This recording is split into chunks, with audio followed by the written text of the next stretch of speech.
Most automakers claim that their road-going cars are byproducts or extensions of their purpose-built race cars. This car, however, and its unique chassis design, wasn't initially proven on a racetrack. The technology and engineering that allowed for this car to exist and for it to be such a dominant force on track came from the skies over Berlin in the thick of World War II. The RAF had fielded a new lightweight twin-engine plane to essentially serve as a high-speed bomber within their arsenal.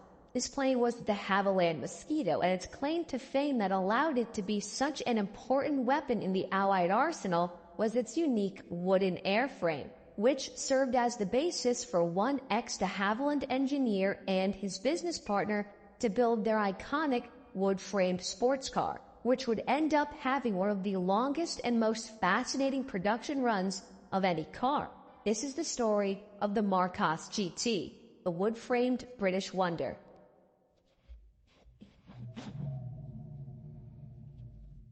We pick up this story in post-World War II England with two men, Frank Costin and Jem Marsh. Frank was the ex-de Havilland engineer who had a knack for aerodynamic design from his aviation days. He was lending his aerodynamic design knowledge out to other companies like Lotus and Van Wall for their racing cars.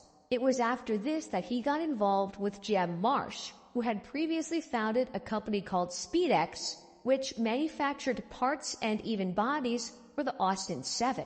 In 1959, the two of them would go ahead to found Marcos Engineering, cleverly enough, naming the company after the first three letters.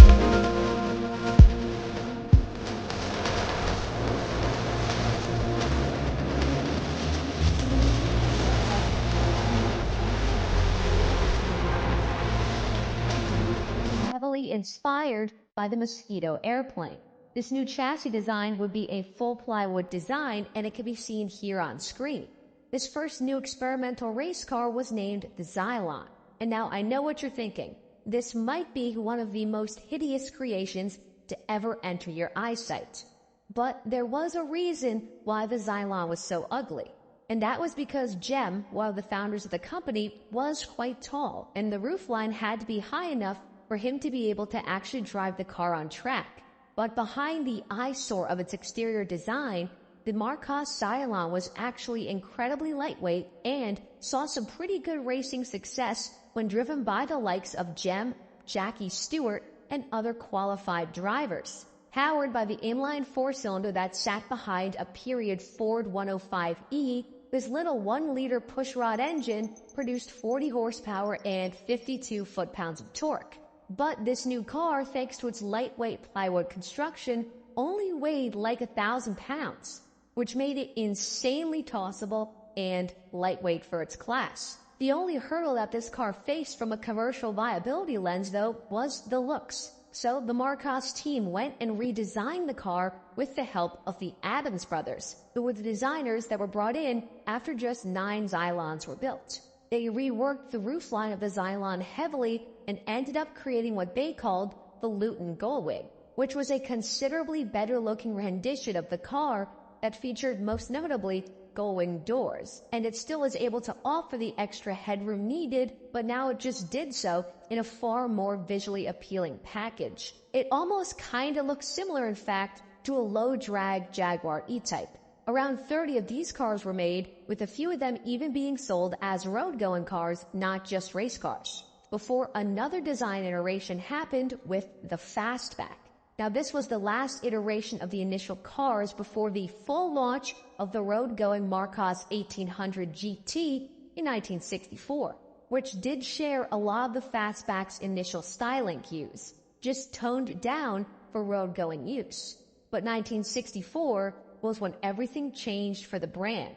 5 years later, after the founding of Marcos, the Marcos 1800 GT was unveiled, and it took the general public by storm, largely because of what it represented and its insane offering as a car from such an unknown company.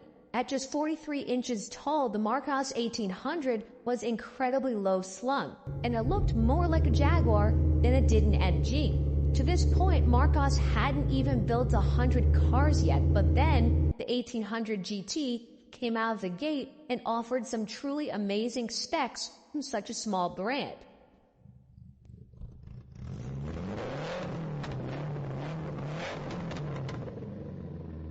Using the Volvo P1800's 1.8-liter pushrod inline-4 with twin Stromberg carbs, the Marcos 1800 made a respectable 110 horsepower for its 1,600-pound total curb weight, which was largely still thanks to that plywood chassis. And power was put down through a 5-speed manual transmission with an electronic overdrive. The Marcos 1800s also featured a rather unusual for the price point, the die-on rear suspension setup, which helped mitigate the unsprung weight of a traditional live axle setup, while the front suspension was heavily based off the Triumph Herald on the early cars. Disc brakes were fitted to the front of the Marcos 1800 and drum brakes were out in the rear. 0 to 60 happened in a brisk 9 seconds, and the GT topped out at around 115 miles per hour, which was pretty great for the new kid on the block. But that was still all part of the problem that these new cars faced. See, with Marcos being a relatively new company without much actual production history, it was always going to be difficult to sell cars in the beginning.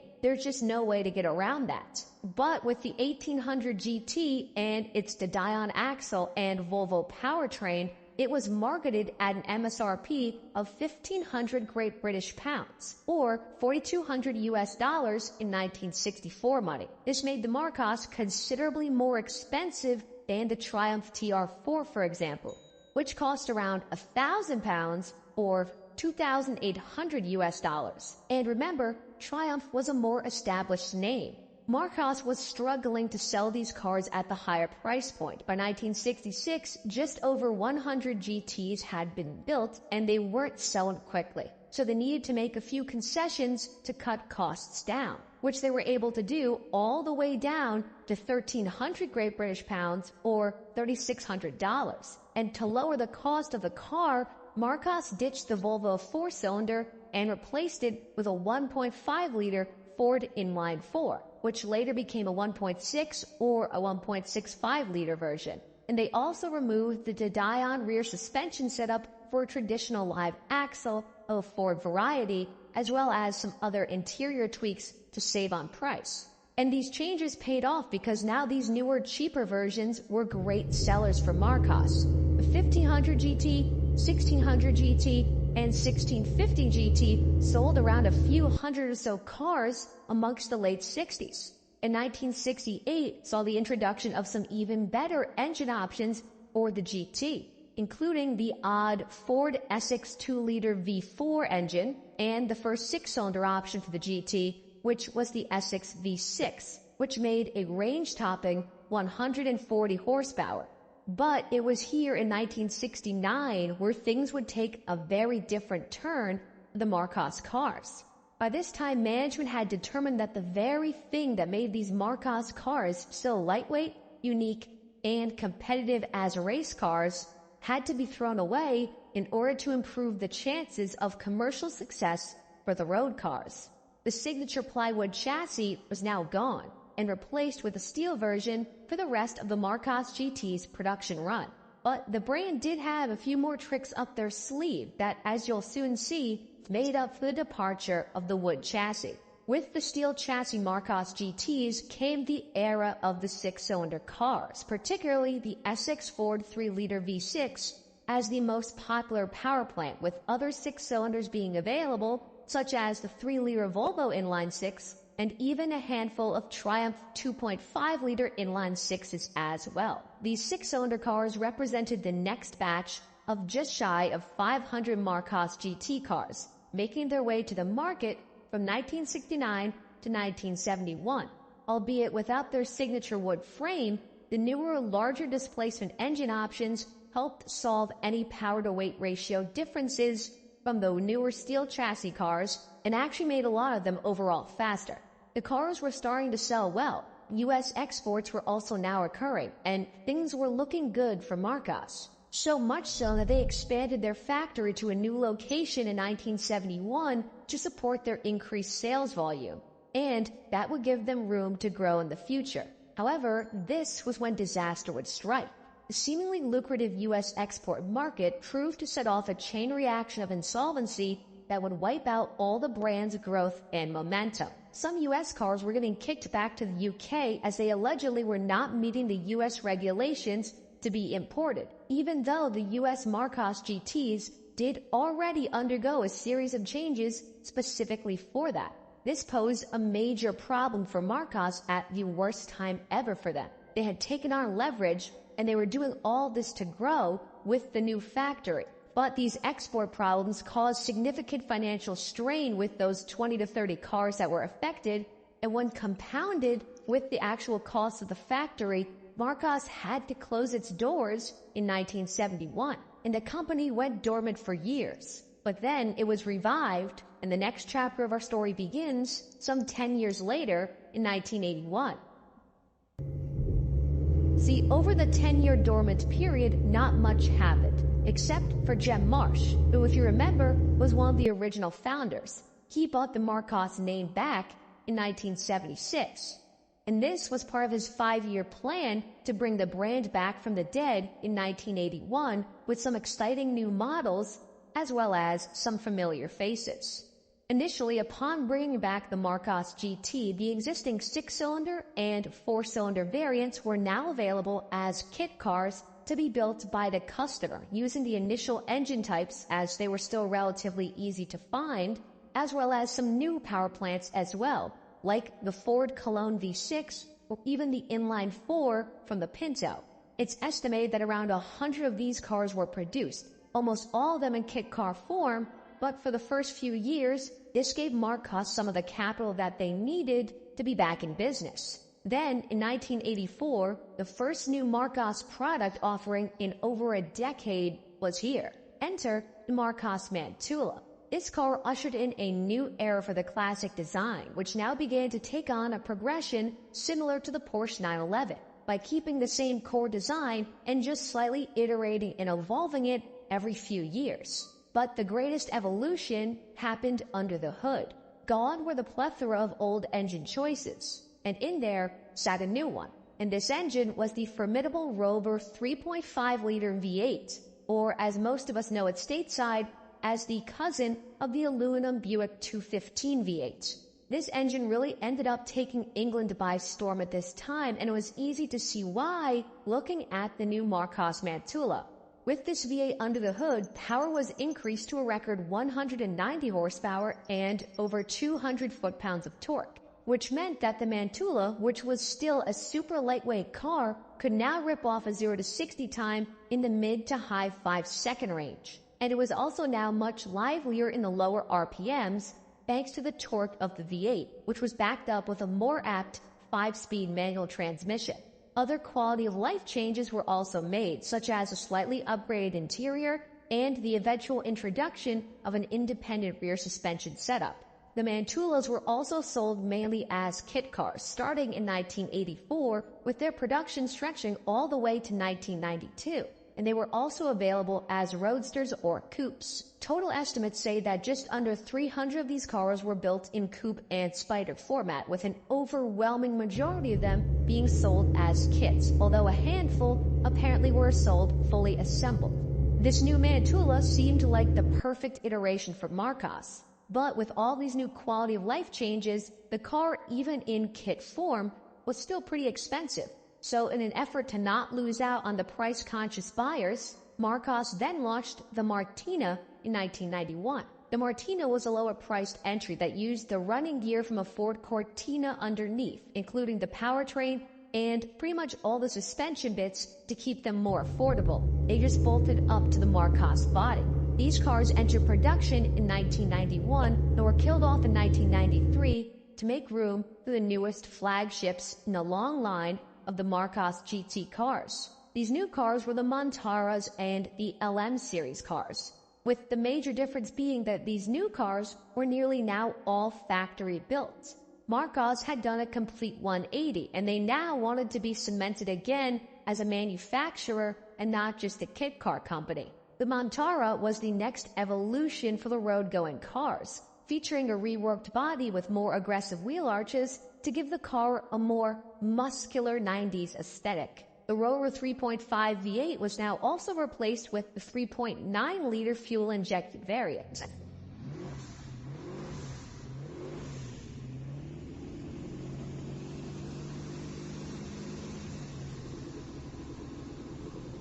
The interior had further revisions made to modernize it, and the car's suspension was overhauled as well. Think of the Mantara as the wide-body version of a Porsche 911, and think of the Mantula as the contemporary narrow-body Porsche 911. And just like with Porsche, Marcos knew they needed racetrack success to elevate their brand appeal. The early Marcos GTs were very successful race cars in their own right, and over 20 years later, Marcos wanted a piece of that action again, and they would do so with their LM500 and LM600 race cars. These cars competed in GT racing from 1994 to 1996 and actually won the entire British GT car championship in 1995, as well as racing in the grueling 24 Hours of Le Mans and, believe it or not, placing 7th in their class. These race cars spawned a series of limited road-going cars that would be sold alongside the race cars, all of which featured heavily reworked bodies indicative of what would have been seen on the actual competition cars. These were the LM400 and LM500s, with the numbers in their name referring to the displacement of the Rover V8 that was in them, which was now up to 5 liters and sitting around 300 horsepower in the road car variants. And if you're listening to this, you might be thinking, wow, it sounds like Marcos really started to hit their stride here with these V8 cars. And you would be right, or a short time that is. Things quickly started to unravel for Marcos again financially with the introduction of their newest 2 iterations of the Mantaras. The Mantaray, which was really just a Mantara that got a facelift, and the new Mantis, which was the next iteration of the LM series road cars that now under the hood featured the Ford quad-cam 4.6-liter V8, which was still a rev-happy aluminum V8 unlike the prior Rover unit. It just had more to give in terms of power, starting off at 305 horsepower and being capable of well over 400 when supercharged. On paper, these new models sounded great, but Marcos' sales numbers told a very different story. Between these top-of-the-line LM cars, the Mantis, the Mantaray, and any other small limited production niche models, Marcos sold just under 300 of these cars altogether. And now that they were producing all these cars and selling them as turnkey vehicles, their expenses were also considerably higher, which doomed Marcos to repeat themselves and fall into bankruptcy again by 2000. In 2002, there was another attempt to revive the now dead brand with Gem Marsh's backing with a new line of Marcos cars with the TS250, TS500, and planned TSO. However, only a handful of these cars were built before the company went under yet again for the last time, putting the nail in the coffin for the iconic Marcos GT and all of the variants that it spawned over its long roller coaster of a life, all of which stemmed from an unlikely World War II bomber and its unorthodox construction, giving way for a couple industrious men in the British countryside to build their revolutionary sports car. Thank you all for watching. If you enjoyed this video, we would greatly appreciate it if you could drop a like and also share this video with other enthusiasts. Also, please make sure that you're subscribed to the Rare Cars YouTube channel and smash that notification